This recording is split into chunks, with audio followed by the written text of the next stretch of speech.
So I was 9 years old, walking through a grocery store in Grass Valley, California. And I remember thinking, why am I here?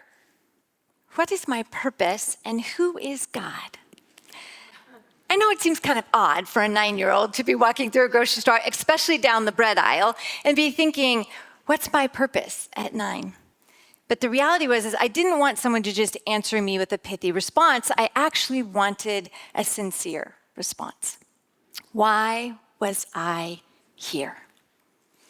The driveway was short, fit 2 cars. On the right-hand side was a row of roses, absolutely beautiful roses, all different colors. There was a pathway, a walkway to the front door, and I can't forget the gate. Oh, the gate that so many children, grandchildren, and great-grandchildren walk through. It was a modest home, 2 bedrooms, 2 baths. Even me thinking about it brings me back to being 9 years old. But the view from the kitchen where my grandma stood was a horse farm. And as she washed dishes and as she spoke to herself singing and actually sometimes hymns, sometimes praying, she stared out that window at the horse farm. She would take a deep breath and was often humming, and sometimes, as I said, praying with the glow of the sun would shine through that window. And as I looked at her as I came back from the grocery store, I realized not only was she wise, she was loved, but she loved me unconditionally. Frankie Conway. My grandma was fiercely loyal. She was strong. She was steadfast as well. It's probably why when I returned, as I said, that I went into the kitchen, I looked at her, and there she was, right at the kitchen window. I took a deep breath as she took a deep breath, and I watched her as she was singing, and I continued to watch her, and I thought to myself, I can trust her with my question. She'll answer them. She was a young bride. She married a man that was unkind and abusive, although I didn't even know that till I was 50. But it formed her and all of the wisdom that she gave me for the rest of my life. By the grace of God, she met my grandfather, Ernie Conway. That first marriage was annulled, and my grandma and grandpa were married more than 60 years. Their pocketbooks were not so full. Their hearts were exploding and full of joy. My grandfather, he was an eyeglass salesman. He was a complete and utter extrovert, full of joy, the opposite of my grandma, who was reserved and quiet and steady. At 59, my grandfather suffered a massive stroke, and their livelihood went from paycheck to paycheck, from Social Security, monthly Social Security to monthly Social Security. They lived 27 years after that massive stroke. My grandfather could say one sentence. He could sing a song all the way through, but just one sentence at a time. I knew that they loved each other deeply. I knew that they loved each other unconditionally, and that was clear. To watch them was a testimony to their faith and to their love for each other. My grandmother, she was a caregiver for all those years. She never learned to drive a car. She didn't get her high school diploma till she was 60 years old. And she raised 4 amazing children, 11 grandchildren, and more than 30 great-grandchildren. My purpose. My grandma sat with me around her small kitchen table and shared with me who she believed me to be. Ashlie, you are smart. You are beautiful. You are kind. God has a purpose and a plan for your life, and you are already on that journey. Please take time and do not rush. I see the diplomat you are. I see the storyteller that you are, and the one whose joy pours out of her. Continue to be her. Now, for a 9-year-old, you can imagine, as I start on this tip, I'm thinking, what the heck is a diplomat? And I know I'm going to go outside these doors, and my cousin Grant is going to bowl me over, because that's just who he is. But the reality is that she wanted me to be able to truly believe who I was. Justice mattered to my grandma. She had inspired me to dig deep and rise to the occasion. The plan would unfold. I had to be patient. I had to rest. A mom of 4 growing kids, a marketing communications consultant living in Sacramento, my days were full. But in 2008, my heart ached because my friend's daughter went missing. Missing posters went up. A community rose to the occasion. The news stations covered the story. Her mom hoped she would be found, but was terrified that perhaps she wouldn't be. Maybe she was gone forever. Day by day passed, and we didn't find her. You see, in our sleepy Sacramento suburb, in our community in 2008, a young 17-year-old's life changed forever. My good friend's daughter, let's call her Zoe, was hanging out with 20 or 30 other high school friends, and they were socializing. They were doing what every other high school kid does during spring break. They were socializing with each other. It was a fun outdoor event, and an attractive 22-year-old befriended them. They laughed together. They got to know each other. And as they did this, he was getting to know every single one of them more and more deeply. He was gaining their trust. As they socialized and he was getting to know them, he was really understanding their vulnerabilities. How were they vulnerable? Who was vulnerable? Unfortunately, this man picked Zoe as the teen who was most vulnerable in the crowd. And after hours and hours of connection, he offered to take all the kids home in his very nice car. And one by one, he took those kids home until Zoe was the only one left in the car. And when she said, "Hey, you just passed my house," he said, "No, I have other plans for you. And if you leave me or you tell your family, I'll hurt you or hurt them." He then took her back to his parents' house where he was living, and he raped her there. And then he sold her to a human trafficker on Craigslist. You see, this 22-year-old in the parking lot was a human trafficker. He sold her to the other trafficker in the Bay, in Fremont, and that trafficker sold her 15 to 20 times a day to men who were seeking to have sex with minors. This happened for 8 days before the FBI and the El Dorado County Sheriff recovered her. She was found alive, and yet unspeakable trauma was forced onto this 17-year-old over and over and over. The term human trafficking unfortunately became known to her, her family, and to a community that was deeply, deeply shaken. It was months, 15 months exactly, before the verdict was handed down. 12 and a half years in federal prison for the crime of human trafficking.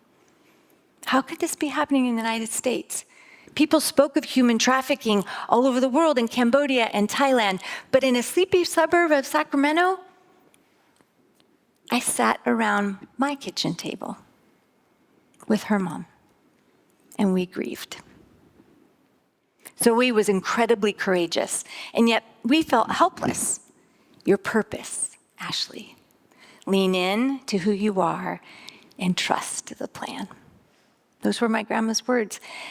And a week later, there were 4 of us around my kitchen table. A marketing communications consultant, a mom of a survivor of sex trafficking, a social worker, and someone in tech. We had to do something. So one night I put my head on my pillow and I thought to myself, Zoe and all these other survivors are in the United States, and I couldn't wrap my head around it. And I thought, what can we do? This is happening in my own backyard.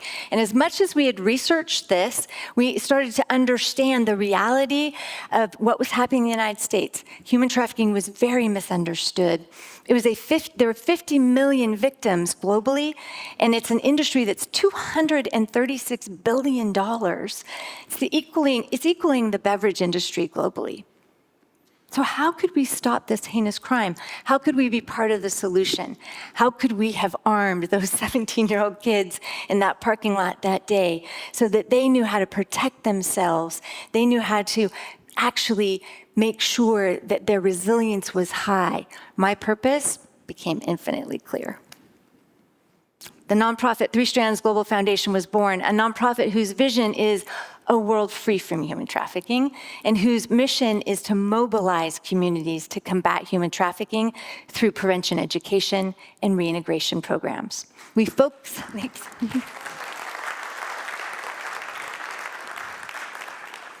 three strands: educate, employ, engage. Those are our three strands. And why prevention? Because one day I was taking Zoe to work, and I'll never forget this. It was a foggy Sacramento day. Those of you who know Sacramento and the Tule fog that gets on near the bottom of the road know that I was taking her to work, and unsolicited, she said to me, "Hey, Ashlie, if I'd understood what was happening that day in the parking lot, I don't think I would have gone home in the car with that man." And I remember, whew, knife through heart. And I turned to her and I said, "It was not your fault. None of it was your fault." But where could we have been? Where could we have been? "You could have been in school," she said, without missing a beat. Like, you could have been in school. So I got back in the car and I drove directly to the high school. And I went and met with a health counselor and I said, "Hey, what would you think of us developing a curriculum for these ninth graders? And then we could teach all of them the signs of human trafficking, and then they would understand what to look for." And she's like, "I'm in." Our Protect program was born. The plan for my life that my grandma spoke around her kitchen table was now launched from my kitchen table. My purpose: lead a world-class organization to prevent human trafficking.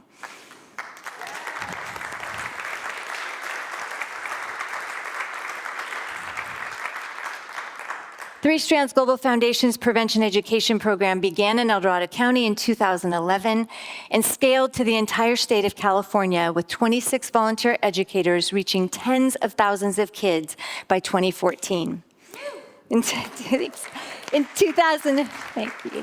2017, the opportunity arose to write policy, and that we would actually get to write the very first bill that became law across the United States, called the Human Trafficking Prevention Education and Training Act.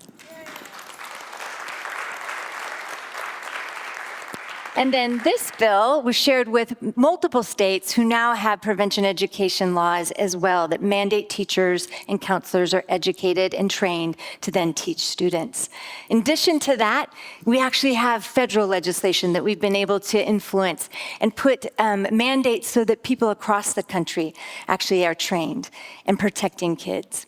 Our Protect program that began way back in the day around that kitchen table from the prevention education side has reached over 800,000 students across the U.S. in kindergarten through 12th grade, and then 131,000 counselors and teachers. Yeah. Our prevention work was gaining momentum, and we were asked to fill more prevention gaps locally and nationally. And it's interesting because the second gap that we filled was around reintegration, placing survivors into sustainable jobs so that they had lives that were free of exploitation. This nonprofit that started as 4 now was 25 full-time employees strong across the nation doing prevention in Sacramento, as well as across the United States, as well as reintegration in Sacramento and San Francisco.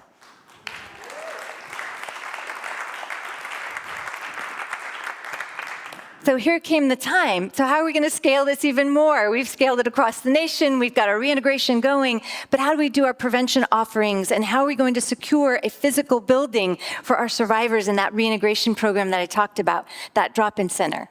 In 2020, I met Jen and Tim. It was an amazing meeting. I spent, I don't know how many hours on the phone, first with Tim and then with Jen, but they heard the pressure that I'd been under all of those years building this nonprofit from around my kitchen table. And they offered me a day to breathe. There was one glitch. I thought, well, how can I stop? How can I actually take a day to breathe? And then I remembered back to my grandma and what she said. Ashlie, you are smart, you are beautiful, you are kind. You have a plan for your life. There is a purpose. Take time. Don't rush. I see the diplomat you are, the storyteller you are, the one whose joy exudes from her. I needed a day to breathe more than I knew.